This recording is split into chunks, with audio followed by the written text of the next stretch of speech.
Hi, I'm Milton Ali here with Keller Williams, and I got one of the best loan officers in the state.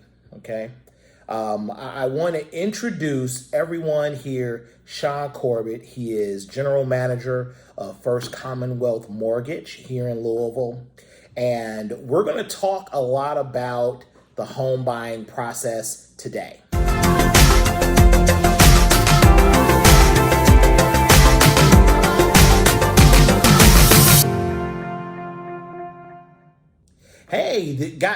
I'm Milton Ali with Keller Williams. I got one of my best, oh my gosh, not only is he a buddy, but he is also one of the best loan officers in the state.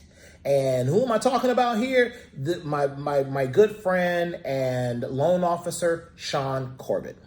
See, you can go ahead. I'm making my YouTube debut today, so I just want to introduce myself. So yes, and officially welcome to Ali TV. Well, thank you. Yes. General manager of First Commonwealth Mortgage. I've been in the business for 17 years, and I'm here to help answer some questions. Great. So what we wanted to do today is for the viewers is I want to take the buyer through a scenario. Okay. So we're going to have some graphics up here, and we're going to talk about someone wants to purchase a $300,000 home. Okay. All right. So we're going to get $300,000 right up there, so that you can know that, man, that is the average. Actually, the average sales price is a little below $300,000, but we want to make numbers even. It's really around $280,000 is the average sales price within the Louisville metropolitan area. However, I just want to round up to make numbers nice and even for us. Okay. Makes sense. So what I wanted to do is I wanted to kind of talk through how to purchase a home and what needs to be done first. So what I typically do is before we even look for a home, what I do is I have someone reach out to Shaun. And here's the reason why. Because I want every buyer to be comfortable with the number. I want them to be comfortable, whether it's 200, 100, 400, 700. No matter how whatever the number is as far as price, I want them 100% comfortable. And I never sell a house to someone that is not comfortable. Why? Because the numbers are too big. Right? It's going to be very difficult to spend $300,000 on something you do not like. Okay? Now, that's not to say you won't have to make some sacrifices. I know you didn't get everything you wanted when you bought your house, or did quite. you? That was pretty close. But, I always use the term, you get 3 out of 5. Okay, yeah. Five things that you want, you might get 3, sometimes 4 if you're lucky. See, and you can go to the link in the description where I talk about condition, location, and price. Right? So I'm going to put that link down in the description. You can go to that video and check that out because it's all about location, condition, and price. So we have a price in mind. We got our 300 that's up here. And so what we're going to also make another assumption is that you're using a FHA loan. And so we're going to put FHA up there, and let's talk about what is an FHA loan. Okay. So FHA loan initially was meant for first-time home buyers. It has evolved over time, and I point this out because you have a lot of hesitation about FHA. But initially, it was a lot different than it is now. Now, it's not too much different than a conventional loan, other than it has a few standard things, which is you're going to have mortgage insurance no matter how much money you're putting down. It does have some upfront costs that are financed into the loan, and it has a few restrictions on the properties you're buying, whether it's a condo or maybe a few repairs that you may have to do on your house. Nothing terribly bad, just a few different things. However, it can help you get into your house with less money down, without having to save up as much money, and the interest rates are actually the lowest that you're going to find. Oh my gosh. And so that helps us understand what the FHA loan product is. Okay. So now what we're going to go into is I want you to keep 300 in mind. All right. So what we're going to do is the first thing is, since I'm the real estate agent and you went to him for pre-approval, let's kind of talk about, so I'm going to back up a little bit, because before we even find a home, we're going to have a conversation with you. Because when you go to video that's in the description here. When you go to that video, I talk about, or the videos that I send if you're a client of mine. So if you email me at miltonalihomes@gmail.com, email me and I'll send you that video on everything that you need to know. But those are the numbers. What we do with Shaun is Shaun talks about your numbers. Correct. There is a difference because I am the real estate agent. My goal is to help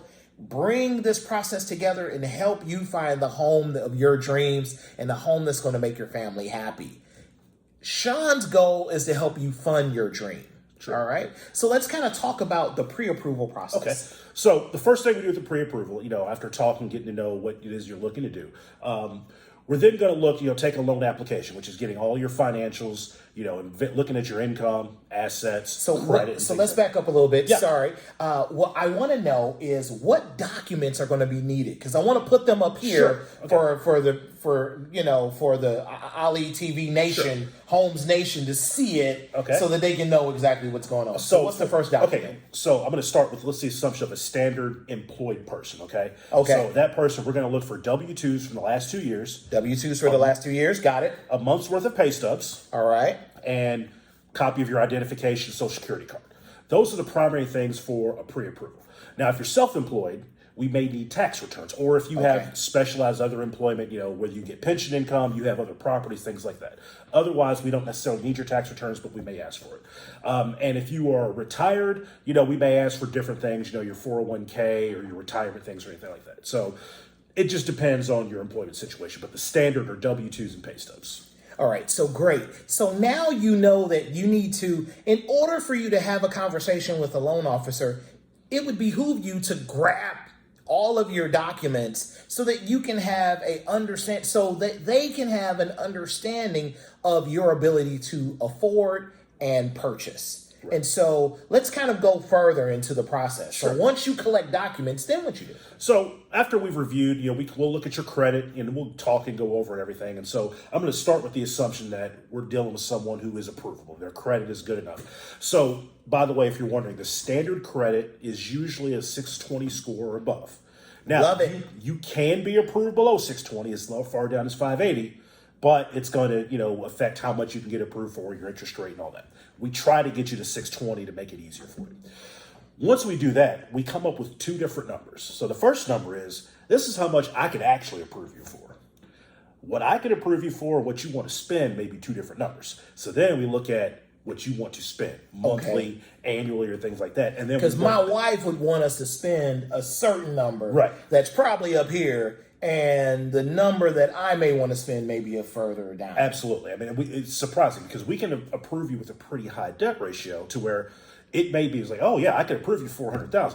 So let's kind of go into what is a debt ratio? Because people hear a lot about debt to income ratio and all that. What is that? And I'm glad you asked me that because I don't, sometimes we just kind of in the industry we just use these terms and don't think about explaining it. Okay. So the debt ratio, what we look at is your gross income. So pre-tax, or if you have tax-free income, we'll sometimes even gross it up. We look at your income pre-tax, and we look at your debts that are credit debts. So it doesn't include every debt you have. It includes debts that show in your credit report, car payment, credit cards, things like that. And so what we do is we take a percentage of that plus your new debt if you're buying a house, and we create two debt ratios. One is your housing ratio, which is your new mortgage payment, versus your income, and then your total debt. And that's what we use to determine your approvability after, you've met the credit criteria. All right. So basically, in English, that's literally what we just did was go over what does it mean to be pre-approved? Why is pre-approval important? And I like to explain this, and so maybe you can correct me if I'm wrong. Sure. Is that I talk about pre-approval because it's a gauge of where should I be shopping, and it also helps us target. Right. So we're not looking at certain homes knowing that affordability is an issue. And we also have a clear understanding. Also, you can't apply for a mortgage until there is a house attached, correct? Not necessarily. So okay. In the last year or so with pandemic and all, and there were so many people refinancing, we had to reduce some of that. We actually do loans for people even without a contract. Now, you don't normally do it unless you have somebody with a unique situation, but we can do that. But what I was going to get at, so you mentioned pre-approval. There is a difference between pre-approval and pre-qualification. Pre-qualification is where you tell someone how much money you make, we look at the debts and try to do it. If you get a true good pre-approval, then there should be nothing, unless something physically changes in your life between the time you were pre-approved to buy a house, you shouldn't be turned down. They should review your entire credit history. They should review your income and assets. Occasionally things will come up. Don't get me wrong. That happens. Job loss. A collection shows up from 5 years ago. These things happen. But generally speaking, if you get a pre-approval that says, hey, I can pre-approve you to this amount, it should be as good as gold. Awesome.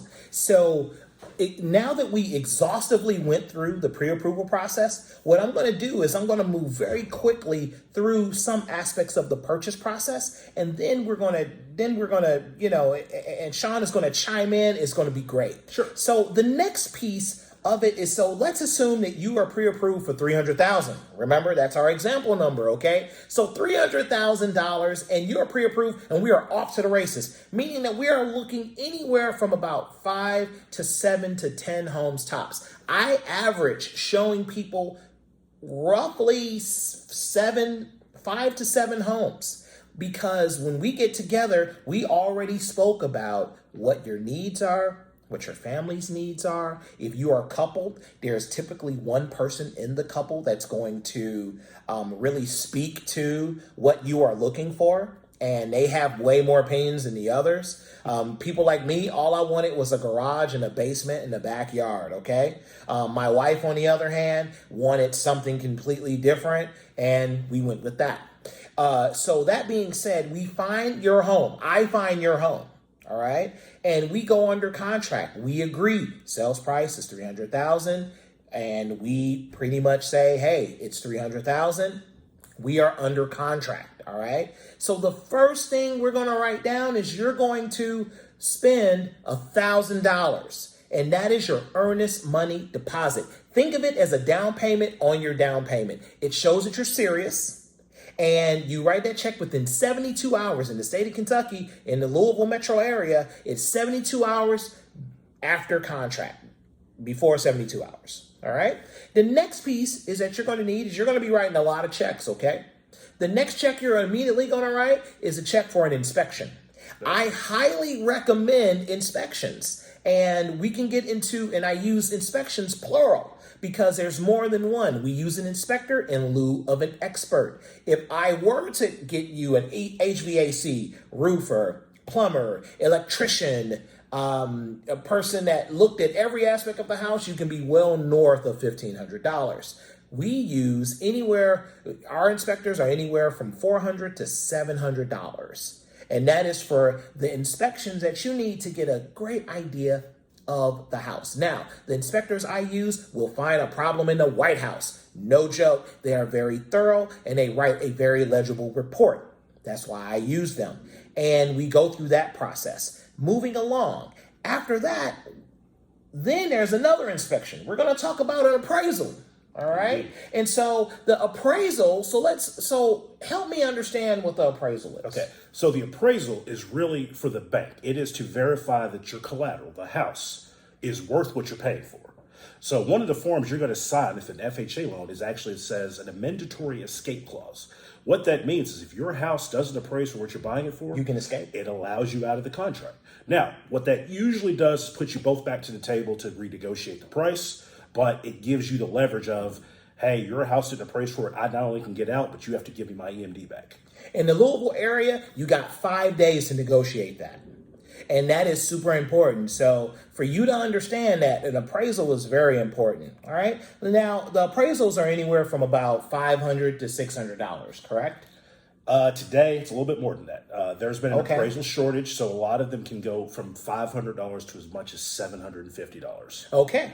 All right. So now we're going to move on to the down payment. All right. So the down payment, I want you to think of a down payment is roughly 3.5%. We're going to put that number. And so we take 300,000 times 3.5%. We now have $10,500. Okay. That is the money that you are going to need to put down on a house. And that's the beauty about an FHA loan, is that you can control $300,000 of real estate for under $20,000 once you add in your earnest money, your inspections, even an appraisal, and even assuming that all of that comes to about $2,300 plus the $10,000, you're really looking at you're controlling $300,000, which is a powerful tool to use for you to enter the world of real estate. Absolutely. And so now we're going to go right into closing costs. So what I'm going to do is I typically explain closing costs, but I'm going to leave it to you. And what are closing costs and how much of the loan can you expect closing costs? Okay. So there are really three aspects of closing costs. One can be tied to the loan. With an FHA loan, you may have an underwriting fee, just depending on how you've chosen to do your loan or what interest rate. You may have some points, and what points are is where you pay some money up front to get a lower interest rate.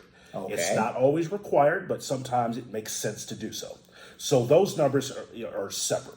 You then have title company fees. So locally, on a $300,000 house, title company fees will be around $2,300, $2,400. That includes the cost for the title search, which is for the title company to make sure you get a clear title, that you don't get a title with somebody else's debts on it.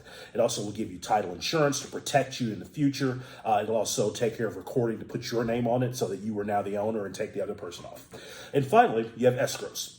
So anytime you're buying a house, you're going to pay a few things up front. You're going to pay a year's worth of insurance. Okay. So now that can vary wildly depending on the condition of your house, your credit, and all that stuff. You will also pay prorated taxes. So, if you're buying right now and you're closing in, say, December, you're going to have very little taxes because the seller will have just paid some. However, let's say you close in July. Well, you have to put enough in your escrow account to cover the taxes from January through when you close, plus 2 extra months. So that number can go up. Now, you will get some money back from the seller for what they owe, but I'm just saying those are things that go in there. So if we were to run the numbers really quick, and we've done a very exhaustive, we spent a lot of time talking about this. Right. So if we were to just sum that up in a one sentence, that it would say that it would be 2 to 3%. Well, on a $300,000 loan, it's probably not that high. It's probably going to, maybe around 2%, 5,500. About 2%. $5,500 to $6,000. Okay, gotcha. So we're looking at a roughly 2% of the purchase price to go towards closing costs. So if we were to do a grand total, okay, of let's say it's $300,000 again, and we were looking at $1,000 for your earnest money deposit. We're looking at the mid-level $500 inspection. That's $1,500. We're also looking at the appraisal, which can be, so let's just assume that the appraisal is $500. Okay, then now we're at $2,000 plus our down payment of $10,500. Okay, so that leaves us around $1,250 plus another $6,000. You're $18,500 in. All right. Not to mention you get your EMD back. And you get your earnest money back. So really, you'll be bringing $17,500 to the table for closing. So, however, that is still like literally a very, very low part of the loan that you can control $300,000 for $18,000. And what makes that incredible is that you'll be able to buy a house, live in your home that is absolutely amazing, that we find you a home and we just explain the entire process. So what I'm going to do right now is, what do you think? Did we miss something? Did we, is 300 a good number? Did you know that 300 was the number or 280,000 was the average sales price? Leave that in the comments. Like, how much home do you think you realistically can afford? Leave that number in the comments and let's have a conversation about it. Absolutely. All right. And so and also, if you're looking for a home in Louisville, then give me a shout. My name and my email is in the description. And I'm also going to put Shaun's in the description as well. And we just want to thank you for hanging out with us. and spending the day with us and learning about buying a home. Take care. For having me. Yep.